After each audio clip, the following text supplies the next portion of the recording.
বাংলাদেশে part time জবের পরিবেশটা আসলে সেভাবে হয়ে ওঠেনি।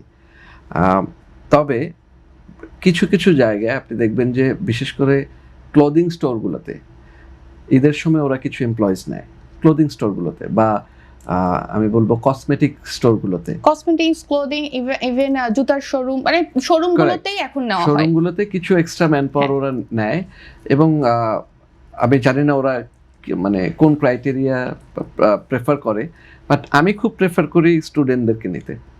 কারণ স্টুডেন্টদের ভেতরে একটা মার্জিত ভাব থাকে, they know how to talk to people, ওরা খুব সহজে মানুষের সাথে মিশে যেতে পারে। আর ঢাকা শহরে কোনো একটা কলেজে বা প্রাইভেট ইউনিভার্সিটিতে যারা পড়াশোনা করছে, অ্যাকচুয়ালি আমি বলবো most of them are smart, so they know how to deal with the people. তো আমি এই জন্য ওদেরকে পছন্দ করি বেশি। পদ্মা সেতু, মেট্রো রেল এবং এলিভেটেড এক্সপ্রেসওয়ে নির্মাণের গর্বিত অংশীদার বসুন্ধরা সিমেন্ট। আপনি যেটা বলছিলেন, এটা কি অল্প সময়ের জন্য না বেশি সময়ের জন্য?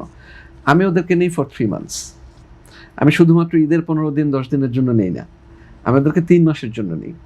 তো আমি রোজার ঈদের আগে 10-15 দিন ওদেরকে আমরা ট্রেন করে রোজার ঈদের জন্য আমরা ওদেরকে প্রস্তুত করি।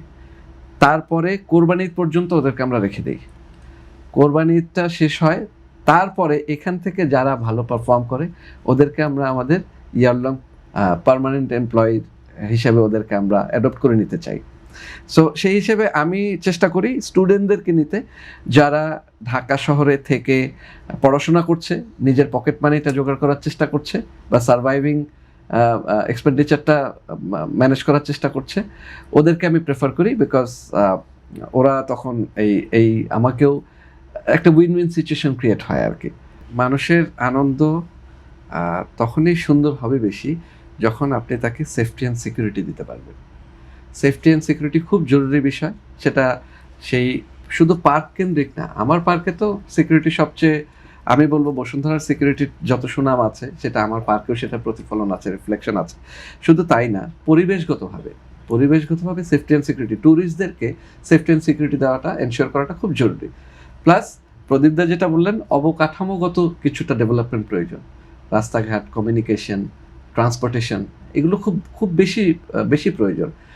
তো একজন মানুষকে যখন আপনি নিশ্চয়তা দিতে পারবেন যে উনি খুব স্বাভাবিকভাবে কমফোর্টেবলি এক জায়গা থেকে আরেক জায়গায় যেতে পারবেন এবং কোনো হ্যাসেল ফ্রিভাবে উনি দিনটাকে উপভোগ করতে পারবেন, তবেই এই ইন্ডাস্ট্রিটাকে আরও সমুন্নত করা সম্ভব।